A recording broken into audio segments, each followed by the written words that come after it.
Welcome to Fireteam Chat, IGN's Destiny show. Thank you so much for joining me. Joining me via vMix is Travis. Clunky. And Brian. C-Team. Brian, how's it going today? Good. How are you doing, Dustin? Doing okay. Travis, how are you? Happy Halloween, everybody. I'm doing great, man. I'm so excited for this episode. So much to talk about. So much. Yeah, we got a viDoc, we got the TWAB economy progression stuff going on. There's so much to get through. We're going to get right into it. The most important thing that I think we need to bring up is that Luke Smith was on a Twitch live stream, and that transmog will pull from your collections. So Fireteam Chat is safe. I tweeted out that I would just cancel the show if they didn't do that. And they heard us loud and clear, all of us from the community. That's great. Yeah, but you have a baby on the way, so all of one of us. We'll see what happens with the future of the show. Yeah, we were talking about that. I'm out for paternity leave like all of February. So when February will end March. So we'll figure that out behind the scenes and let you guys know what's going on. But yeah, I'm going to be a dad if you're not aware. And that definitely going to need some dad time. But let's talk about Destiny, because we got the roadmap, which is tremendously exciting. And we sort of learned how they're going to be rolling out content. Travis, why don't you run us through it? Yeah, so we know that the Season of the Hunt is sort of launching alongside the Beyond Light campaign and content. It's starting on November 17th with something called, what was it? Some weird word, Wrathborn Hunts, which seems like it's going to take place in the Dreaming City, which is pretty interesting. Obviously, the stuff we're getting on November 10th are Empire Hunts, which I assume is campaign related, the seasonal artifact and season pass progression stuff. The new strike is coming also on that same day, which is called the Glassway Strike, which looks like it's going to take place on Europa. No big surprise there.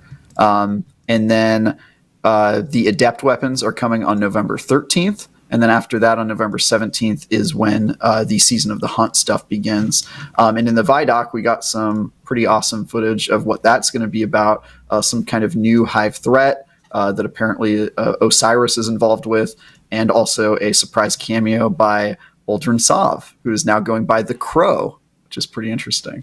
Down at the bottom, I'm just looking at all the new exotic weapons and armor. Hawkmoon, Cloud Strike, No Time to Explain, Duality.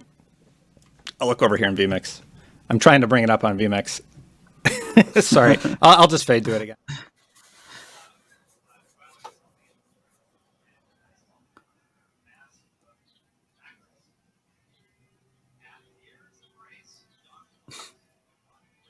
Scars. That is a healthy amount of exotics coming in with Beyond Light. Are you guys surprised that there's that many when they're also talking about their challenges with development, which was revealed this week? Like just how they're not going to be able to make something that was the size of Forsaken ever again because they have half the studio compared, like they were under Activision then. So they had two supporting studios to help them make that content. So if anyone's really surprised, they can't make an expansion as large as that, why not? That's why. Yeah. It's kind of crazy too, because it's like Bungie, you can look at it at face value. Bungie has 700 employees, but obviously 700 people aren't working on Destiny. They lost a big chunk of their support when they lost, the support of Vicarious Visions and other Activision studios. But also, I think around that time, I don't know. We don't know what they were working on at that time, but also around the time of Forsaken, they had the whole team. Whereas now we know that they've got another IP in the works too, right? So we have to imagine that like Bungie internally is like fragmented between, supporting Destiny 2 with expansions and then year-long content. And then this new IP, and then who knows, they could also probably be working on Destiny 3 for all we know. So it's like they're pretty much scattered, you know. So that's right. It's not a surprise that they can't get something as big as Forsaken out. But like Luke Smith said in that Twitch stream, it's the size, it's somewhere in between Shadowkeep and Forsaken, which is acceptable. Yeah. It's fine. I'm gonna just run through this live and talk about what we get on each day. Travis, did you have anything you want to add? I didn't mean to cut you off. No, all good. Yeah, I don't know how much time it takes to make an exotic weapon or armor, but considering that they're introducing a whole new elemental damage type and 3 new subclasses, it doesn't surprise me that exotics are going to be a big part of that, because there's so many new kind of changes to the sandbox, and I think that that creates more opportunity for new exotics. So I'm glad that there are that many, though. It sounds like a lot of fun to hunt for those. Yeah, for sure. And on day 1, here's what we're going to get. 11:10, Beyond Light. The Beyond Light campaign begins. Stasis unlocks. Titan Behemoth, Warlock, Shadebinder, and Hunter Revenant. Salvation Grip exotic. Grenade Launcher quest. So there's quests that are back. As a reminder. And then free to everybody. You can go to Europa. You can go to Cosmodrome, the Cosmodrome experience. They don't say the Cosmodrome. They say the new Cosmodrome experience. I wonder if that's just how they're marketing it. Probably because it's not the full Cosmodrome, and it's not a new play space. So they're not going to say the new Cosmodrome. It's like it's the Cosmodrome you remember, just not the full thing. They might also be referring to the new light experience for new players, where they're guided by Shah Han. That'll be available to free players. Yeah. New armor and new exotic weapon, new strike added to playlist, new lost sectors, the 100 seasonal ranks, new artifacts mod, new triumphs, shaders and emblems, Iron Banner, and the Dawning. And then, moving right along on the calendar, we're just going to read through it today. 11:10, we also get the artifact, the Empire Hunt begins, and the Glassway Strike. So that's the name of the new strike. You get to uncover Europa's secrets. That's going to go from 11:10 to January 12th. So launch day until January 12th. And then adept weapons are added to trials on the 13th. On the 17th, there's a new seasonal mission. Wrathborn Hunt begins. And then on the 21st, the raid opens Deep Stone Crypt. That is a lot to do. Like, you're going to have a lot to do if you're doing any of the raid stuff. And then, of course, they mention the first Iron Banner on 12/8, 12/15 to 1/5 is the Dawning, and then and more. The all-important and more was also mentioned. But I really like this roadmap. This roadmap has me just feeling like there's just going to be a ton to sink our teeth into on day 1 for, Beyond Light. How are you guys feeling? You feeling excited, overwhelmed? Yeah, I'm really excited. Obviously, there's a ton to do, but there's so much to unpack this week from... we haven't even touched on the launch trailer and some of the implications there, but in the viDoc specifically, which is where they kind of released this roadmap, they talk about Uldren Sov returning, and he's now called the Crow, which is a reference, I think, to the original Destiny 1 script that apparently got scrapped, that we all saw got leaked years ago. I'm glad they brought it back. I'm going to bring up the viDoc here.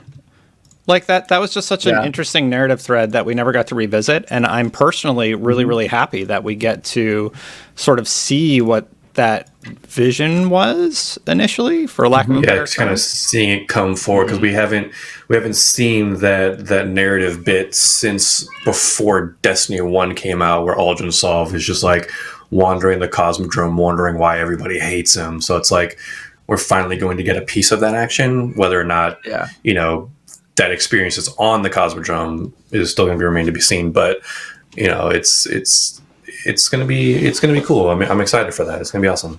Yeah, I brought up the viDoc footage here so that we can sort of look at it as we're discussing. Go for it. Yeah, and it does sound like Uldren Sov probably won't be involved in the Beyond Light story. It seems like they're saving that for the seasonal stuff, seasonal hunt content. But that's cool. I mean, I'm glad that they're closing up that thread, or at least continuing it, because it's sort of been hanging in the balance for 2 years now. 2 years. So yeah, it's definitely about time that we finally got some payoff there.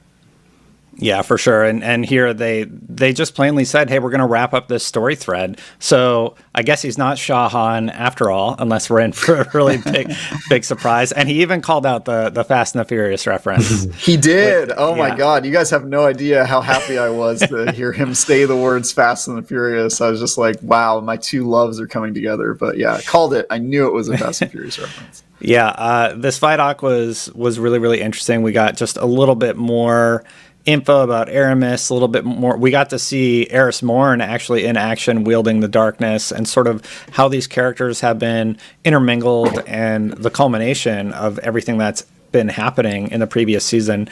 I think the previous season, had they been able to time it appropriately, would have been just a phenomenal setup. It will continue to be a phenomenal setup, but we have this large gap in lull right now where we're just kind of waiting for November 10th. That's absolutely fine with me. I like having that time to play other games, but man, just imagine if this tied right into that next story. That means they've really, really nailed an excellent storytelling cadence where they kind of build up to something. Go ahead. Thought you were done there. We still have whatever in the system is called the Calamity Protocol. So this is something that's supposed to tie into the next season. So it's like, we have like one more reset until Beyond Light hits. So presumably that happens sometime next week. So that lineup could still, happen where, we go from this, even though we're definitely, we're kind of in that lull, like you said right now, where, it's a little light right now, but I mean, whatever this Calamity Protocol is, whether it be like some sort of in-game live event or another mission or something like that, could really tie that together if it happens close to the reset before Beyond Light happens. Yeah, for sure. Well, one of the things we didn't really fully go over, we didn't talk about the TWAB economy, progression tweaks, and what to expect in terms of your power caps and how that impacts the raid. Travis, I'm going to throw it to you. How are you feeling about all that? Like, you seem to think it's in a pretty good spot. Yeah, so there's a few things I like. Obviously, you brought up at the top of the show your favorite highlight, which is that transmogs will pull from collections, which means you can delete armor, and it seems like they're going to make more use of collections, which I think we've talked about ad nauseum. It's sort of long overdue. There's some other economy and power changes that I think are positive. One is they're getting rid of a lot of the planetary materials that we have for the planets that are going away. That makes sense on like a holistic level. Like you sort of have to get rid of them if there's no way to replenish it. But also, I've talked about this a lot. I think I kind of beat this dead horse, which is that Destiny has way too many currencies, and they're removing a few of them. They are also adding spin metal, which I'm not a huge fan of, but it is cool on nostalgia. Right? Yeah. Well, I kind of think planetary materials in general are a terrible idea because it's not fun to run around and farm materials. But hey, at least we're getting. It seems like in net we're like losing 3 from our total pool. So I'll be happy to see those go. They're also changing some of the ways that we gain power, which is kind of interesting. Turning in tokens to Lord Shaxx or Zavala that you've saved up from previous seasons will no longer drop powerful gear. I think they're capped at 1050 or something. And also pulling items from collections are dropping at 1050 power. So you can't use that as a way to kind of power level your alt characters or fill up slots that are lagging behind.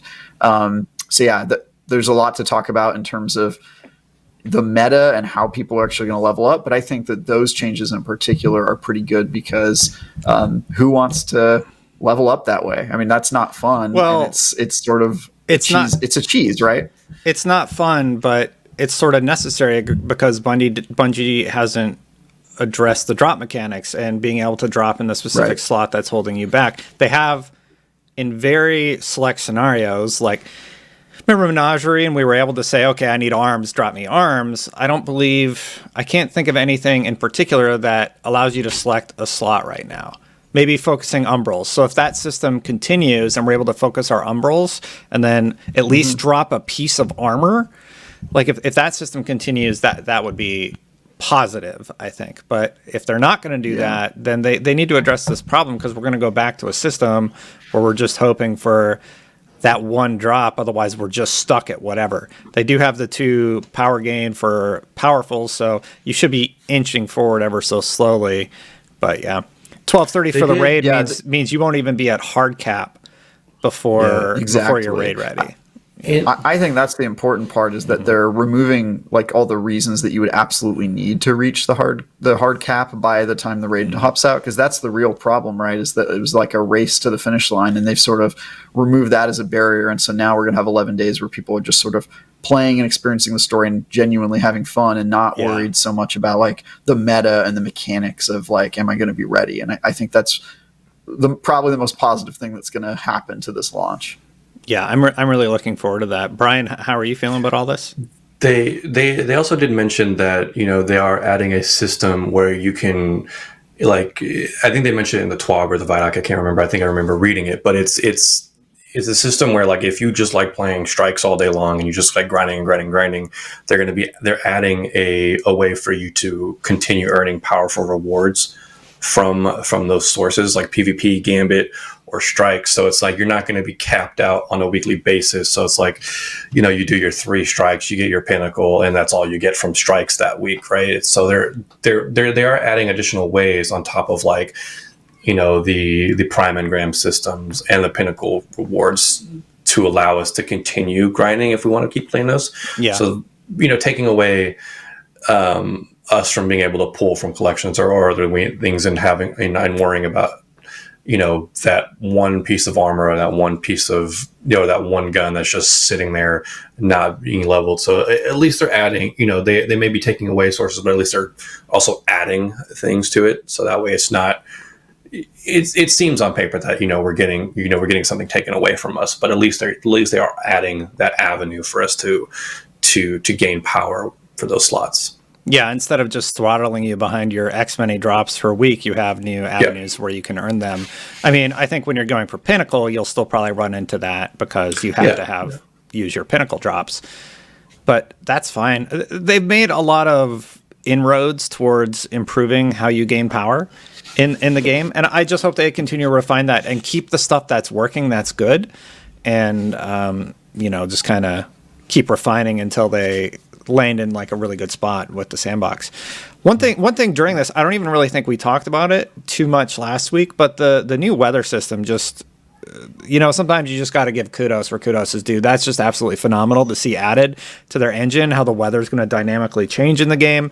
That's a small thing that is just I'm enamored watching this viDoc again while we're doing live production here. And I just saw that and I was like, oh yeah, they added this system and they're showing how they did the sound effects and stuff right now.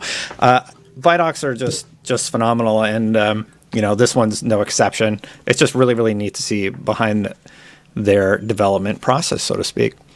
What else do we have on the Runner Show? Go ahead, Brian. Before you move, go ahead. Go ahead. No. Travis, I was going to move on, so hold your breath. Brian, go. If you're moving on, all right. If you're moving on, I just want to make a note on that weather. Is that I'm more so than I am excited for it. I'm curious on how it affects game performance because we haven't had something like that in Destiny before. So it's like my graphics card is screaming right now. Just what wondering, graphics card do you have? Well, I mean, I have a 2080 Ti. Still, it should not be screaming, bro. No. But I'm saying it's just like it's you know in spots like Titan, you know, even running the game at 1440p, unlocking the frame rate, you're still probably getting like low 100s, you know. So and that, you know, that's just perpetual rain on Titan and kind of just like dense compact areas. So I got good news about Titan. Well, I'm using it as an example that we have currently in the game that has like a persistent weather effect in it. But seeing in Europa, it's like I'm curious on curious on how it's going to affect, you know, your gameplay when you're running.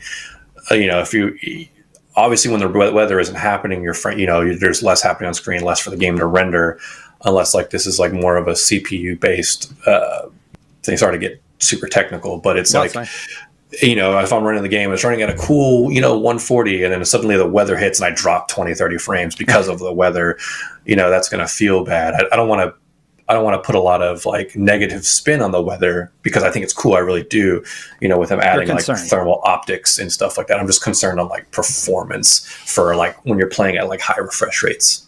Mm-hmm. Yeah, I mean, that's a good point. Right now they're actually showing the new light experience. I don't mean to dismiss your point, Brian. It's a good one. I think most players are concerned about hitting 60, and on PC you're concerned about at least hitting 120. 144 is obviously like a bonus if you're able to hit it. Yeah. Mm-hmm. And then anything above that, it's like, okay, we get it. You're a badass. Yeah, we get it. You have money. My question about weather is more like, is it going to be annoying to the player if like every time I enter Europa and start exploring, there's a bunch of like snow in my face and I can't see like 10 feet in front of me. And like, am I going to be doing that for 9 months where like I'm just trapped in snow? And you become so familiar with these patrol zones. I'm wondering if it's just going to be irritating. I hope not, but I sometimes do get irritated by like environments that have like persistent weather that obscures your vision. And it's less about vision for me and more about like, please don't hinder my movement because of it. Yeah. Like it's all like, is that how they're covering up loading screens? Oh, it's so right. smelly. It's like sorry to bring up a really old game. It's because like it's like the most recent example I can think of, but Assassin's Creed 3, when you're playing in that game and you're running through the environments, it's like fun and cool and fluid. But at some point you hit the game and it's the whole game turns into snow, and then if you jump out of a tree into the snow, you're just slogging through it. And it's like, this sucks. Just walking through snow. It's like, I hope. Dom. Yeah. Maria. Oh yeah, exactly. Yeah. So it's like, I really hope that they don't. I hope they don't do that at all. It's like, we have sparrows and stuff like that, but like, are we gonna have like a snowplow sparrow? Yeah, because that'd be fun. Otherwise, if that's the case, then it'd be forgiven. But the reason I was excited about it is because I think they're going to use it narratively. I hadn't thought about the patrol spaces, but I think as you play through the campaign, I think that's where the weather effects are going to be most utilized, to sort of have a narrative reveal or something happen during the story where your vision is obscured and maybe it's harder to move, but it's for a reason. Now, if that's during a strike and you're going to be slowed, like people will just sparrow through that part once they know the path. And that's just about muscle memory as a player base. But it is an excellent point. So as we move on to the next topic, Travis, what did you have for us? Other stuff in the viDoc that I think we should probably talk about, since we were so fixated on the Red Legion last week. It's kind of interesting to see in the viDoc them standing next to Zavala, seemingly communicating or working with him in some way. So I wanted to get your guys' reaction on what you think's going on there and how you think this could be good or bad for the story. Where was that? Was it in the story trailer or? It's in the viDoc.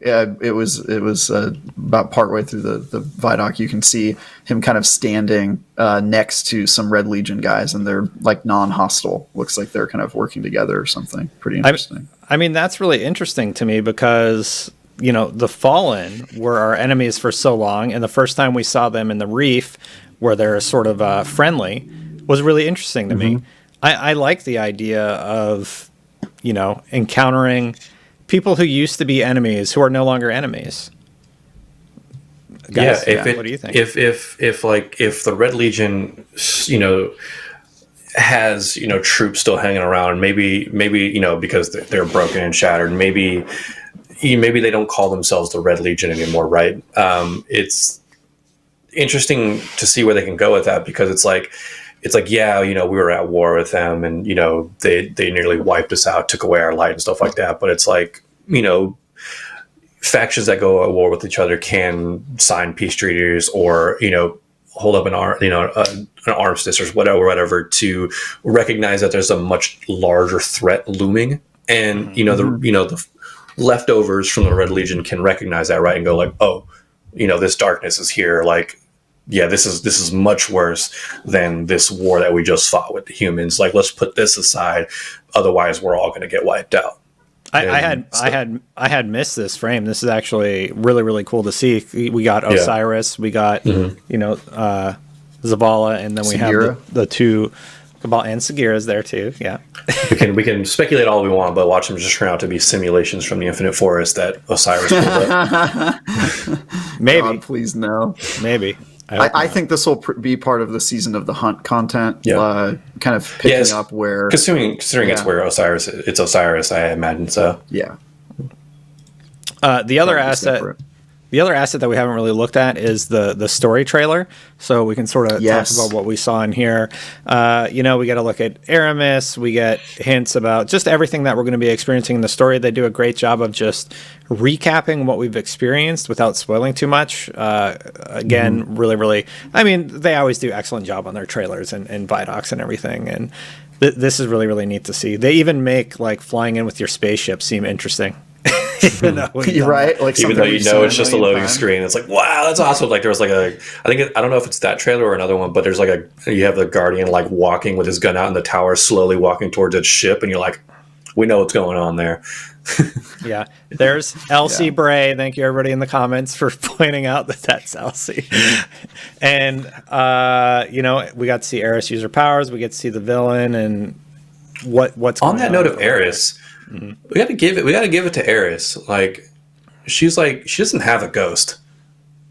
Yeah, She's still putting herself out there. And she's just thrown herself into the fold, and like she's just like, oh, if she gets hit, she's done. I have never. Correct me if I'm wrong, but none of them have ghosts, right? They're like a ghostless light users party. I don't know about the Cyrus Drifter. has I don't one. think I've seen it. I don't know. I don't know about the Drifter. Drifter has a ghost and he hates it. Oh, right. Right. Yes, you're right. Yeah, they hate each other. Yeah. And then we've already so- seen the stranger with whatever that little fish thing is that she has Right. floating next to Right, her. A right. bunch of them has ghosts. Eris is the only one who doesn't. Oh, yeah, Eris. Okay, She's just man. But I've personally, I've never trusted Eris. She got out of that situation. Her whole fire team died. We explored that in Shadowkeep, which was, a really interesting narrative beat. I just think she's up to something. I think she was like, she has PTSD I think she just wants from to that whole thing. stop the darkness, man. You leave her alone. No way. She's always doing sneaky Yeah, stuff, like taking the shard at the end of Taken King and stuff like that. So Like, is what the are you up to? Drifter. Yeah, the Drifter though. Why aren't you? Oh, of course I'm suspicious of the Drifter. He's always got, something going on behind the scenes. Like, I'm suspicious Next thing you of know, him. you're like, oh, Zavala, what's that guy up to? Well, I'm not the only one.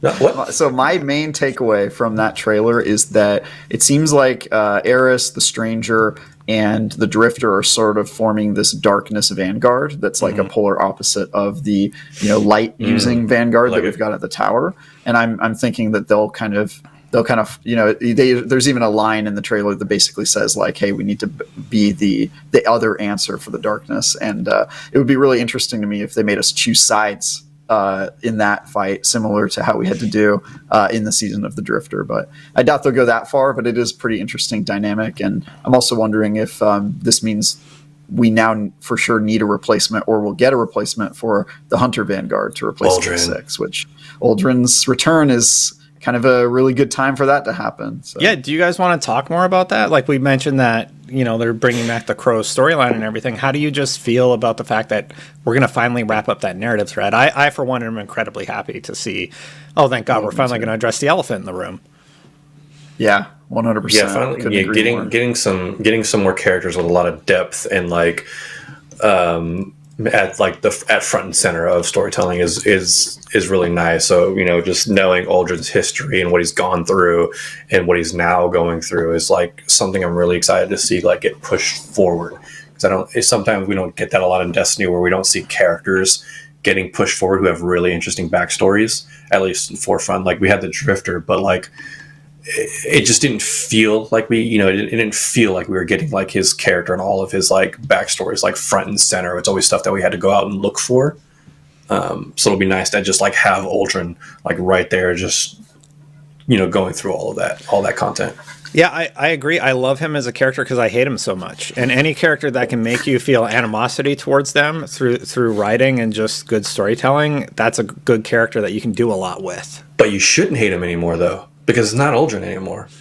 Like that's just his body. He doesn't like he woke up. When you get resurrected as the Guardian, you're not that same person anymore. So it's like he has no like idea. I mean, he might be informed now. We don't know, but like when he woke up, he has no idea who he was. He doesn't know who Mara Sov is. He doesn't know what the Dreaming City is. He has no idea what. Hold on, we have Anna Bray, who is also a Guardian. That's because she woke up. That's because she woke up with like an identification card with her name on it, and when she woke up, she found that ID tag, and so she pursued her past. Like Uldren's got nothing; he has no family. Everybody hates him. He's running away from everything. He has no idea what the hell's going on. she pursued her past. His past is going to pursue him. It's like flipping the script. Of course. And that's going to be incredibly interesting to see him as a character interact with us, interact with all these people that he betrayed. Yeah. And I just hope it doesn't go to waste. Like that is just such a rich story that can be told. Exactly right, because it's like all right. So how? I want to see it play out like you said, like his past is catching up to him, is pursuing him. So it's like yes, we can be not angry at Uldren because he has no idea who he is or what he's done, as he woke up as a guardian. But as he learns these things, does he lean into them, or does he choose to take a different path? With his life, like, is he a better person, or is he like, oh, I'm the Prince of the Awoken? Screw all of you. Like, I killed this guy, so you all hate me for it, so that's the person I'm going to be? Or is he just going to go like, oh man, I don't remember that, that's terrible, why would I want to be that person? So it's like, it'd be really cool to see how that story plays out. I view this as a second chance for the character. I'm really hoping that he becomes more likable, because he is sort of a very hateable character even before the events of Forsaken. So it'll be interesting to see what happens. But, to Brian's point, we don't know who our own guardian it was before we died and were resurrected. For all we know, Destin, maybe we were all Canadian game journalists, and would have hated us too. You don't know the real villains. Well, the thing is, there's guardians who are just like 1,000 years ago were something, right? Or however far the period between the resurrection and life is. This is a much shorter period of time where somebody like Uldren can easily meet. Well, not easily, but like they could run into people like his sister. They're going to run into the Guardians. Cade's dead. There are serious ramifications to what he did in that past life and how he chooses to react. It's just has all these strings attached to this one character, and that's why I'm incredibly excited to see that they just came out and said, yeah, we're going to be addressing this narrative thread, and getting to see how that all ends up resolving is really, really, really, really has me stoked. Yep.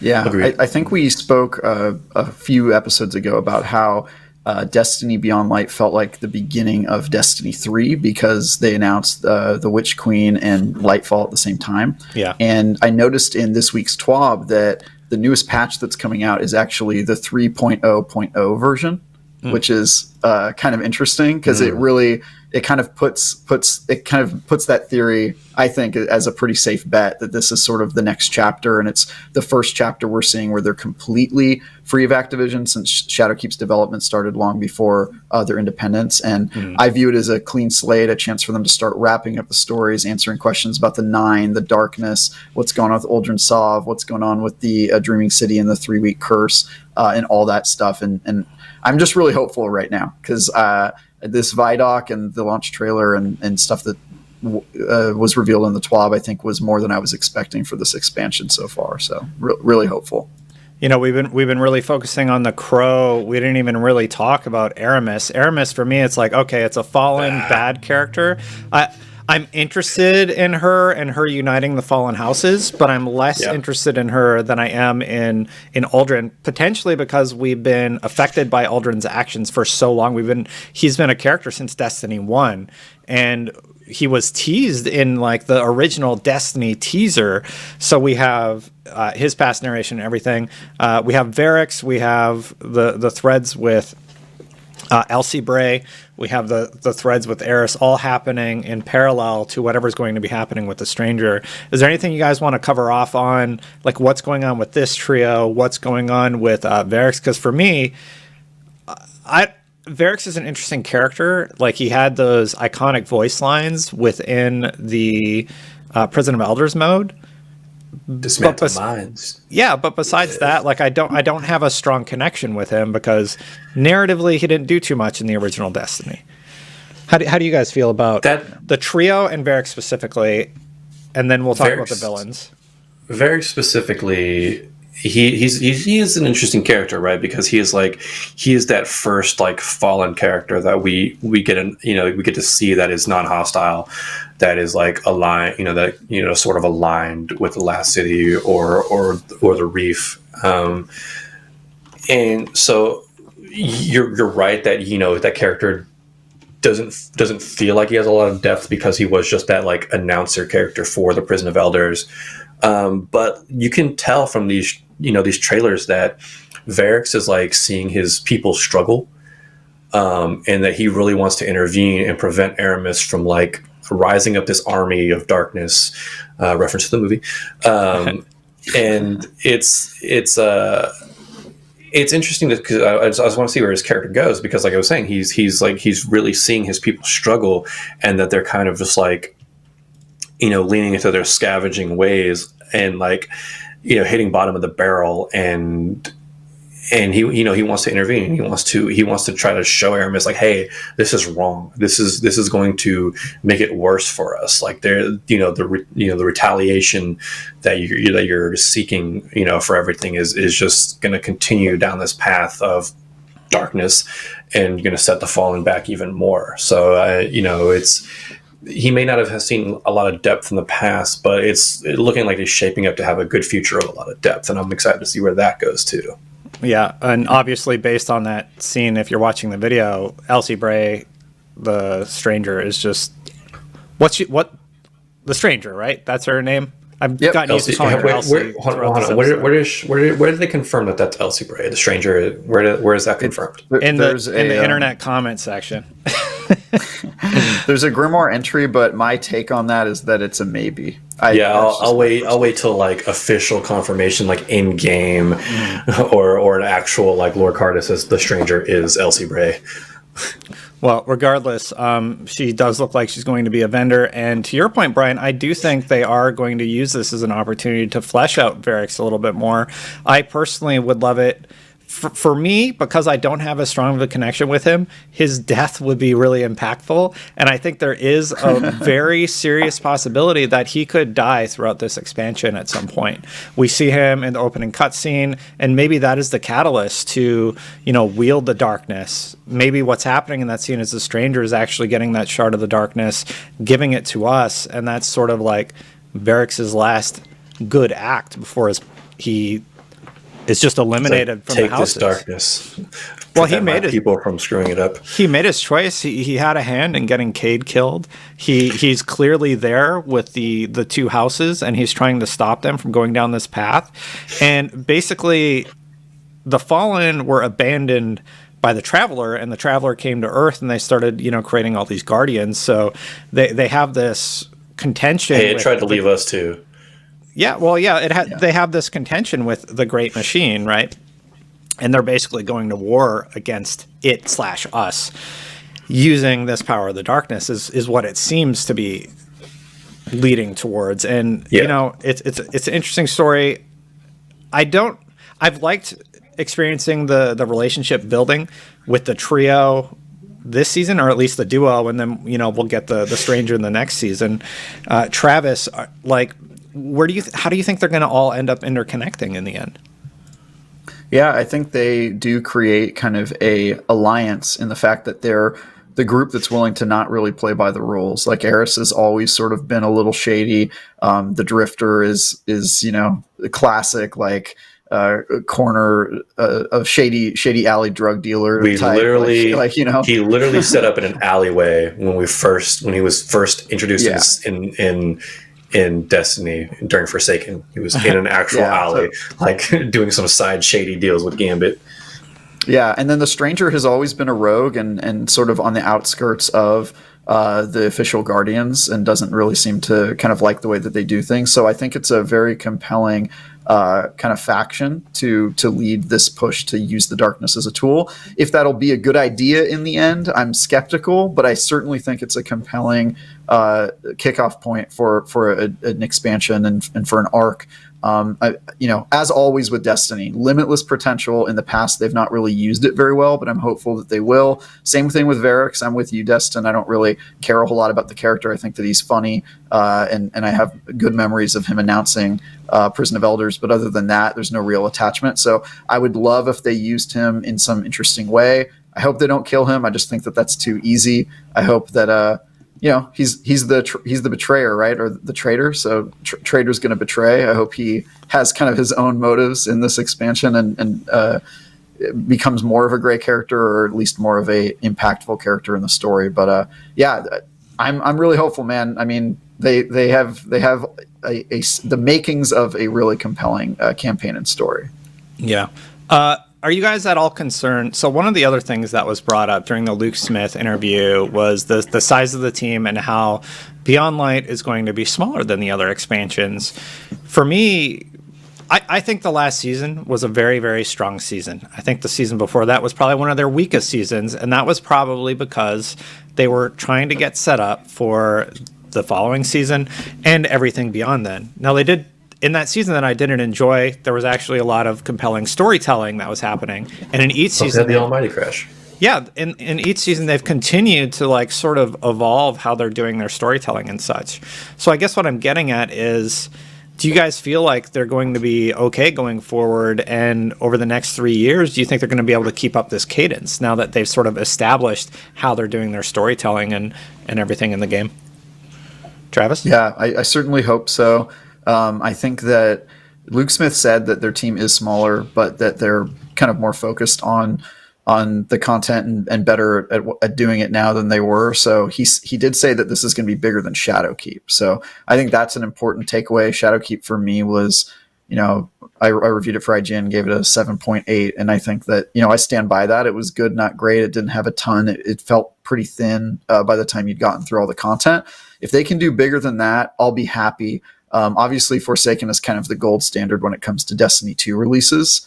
But yeah, I think they're doing too much with the seasons. I personally would prefer if they kind of pulled back on the seasons and maybe did fewer of them, or and let the seasons that they do execute last longer, and focused more on the expansions. But yeah, if this is their model and they're going to keep doing smaller seasons throughout the year and then one big expansion, if they can hit a sweet spot, I'm happy. And yeah, I think it's not really feasible to ask for them to do what they tried to do in D1, where Activision was kind of beating them with a hammer and going, hey, release a DLC every 3 months with its own raid and all that stuff. That just seems like it's kind of in the past.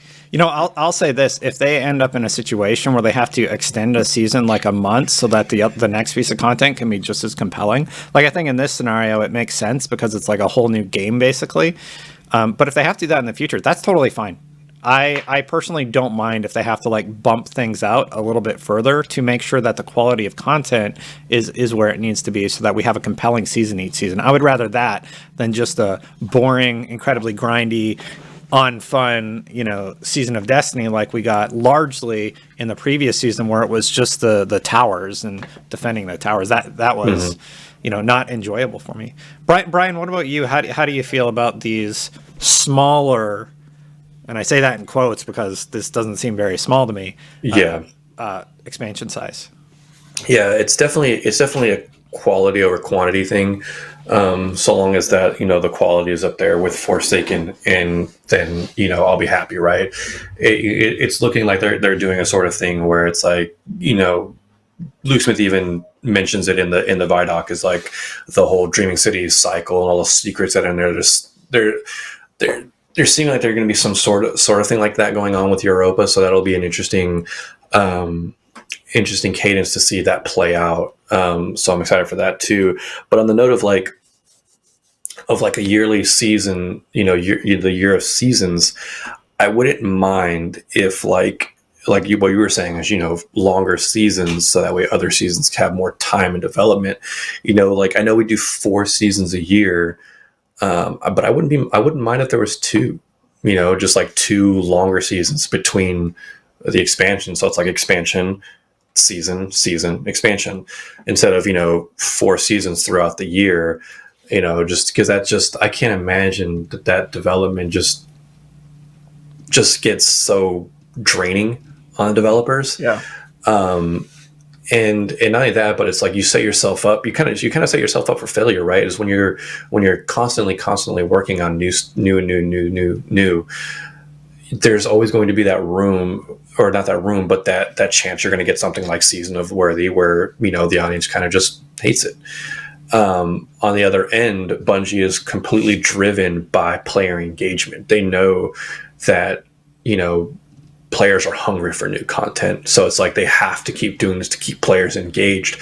Otherwise, we're in a world where there's so many games that are just doing so much to get your attention and grab your attention and pull you away into their game, that this is how Bungie stays relevant. They have to, with Destiny, they have to make sure that they have that next thing in the player's eyesight, so that way they don't walk away forever. Because that happens when players get lapsed. They walk away, and it takes a long time for them to come back, if ever.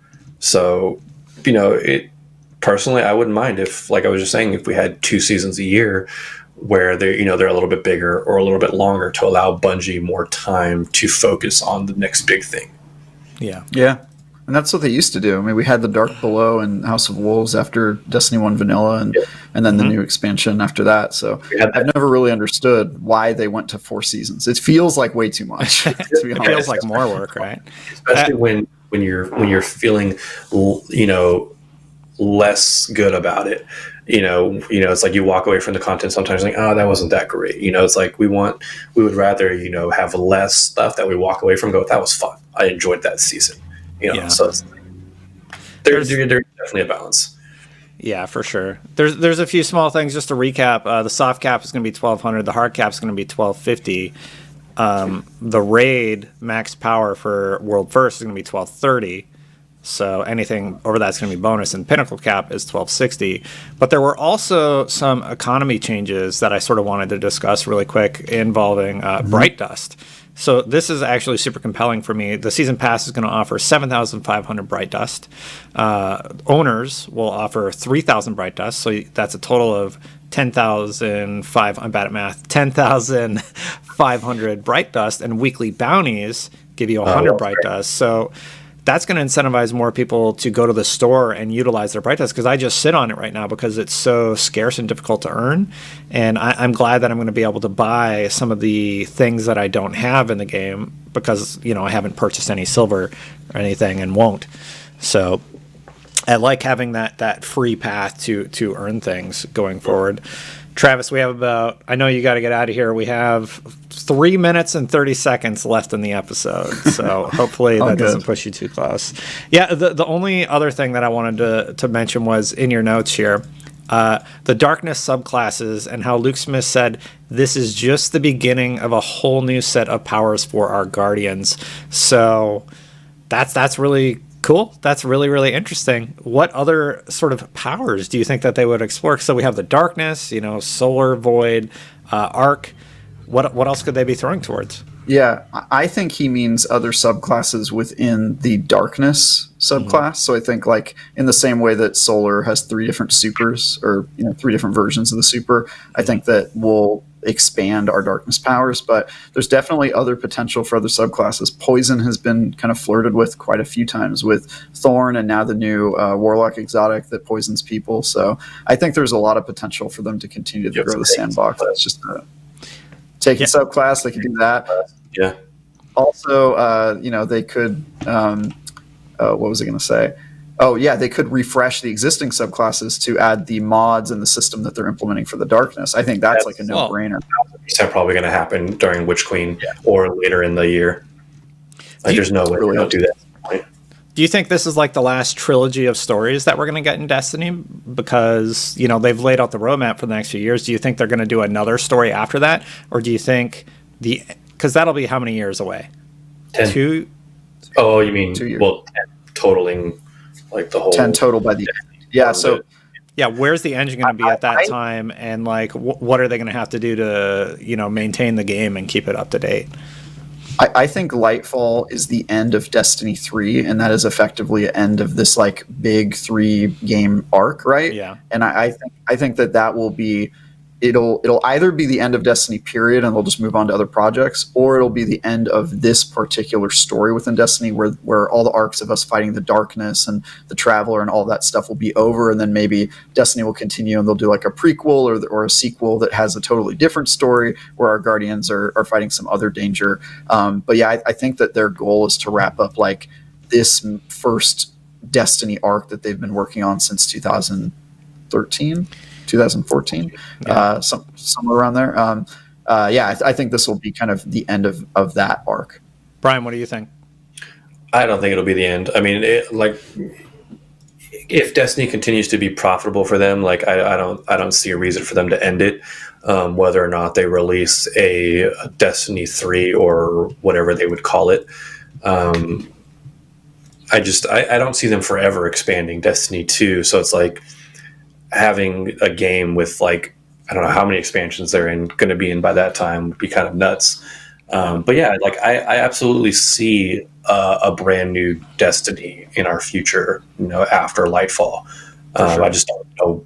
I couldn't tell you what the heck that would be after Lightfall, because it's, not because it's far away, but because like there's so much going on now that like I have no idea how this is going to wrap up, and what the hell a Destiny 3 could even be if we wrap up this fight with the darkness. For sure. And speaking of wrapping up, we actually have to end the episode on that note. So let us know what you think they're going to do with Destiny after this trilogy in the comments below. Thank you so much for joining us today. And until next time, everybody, Guardians out.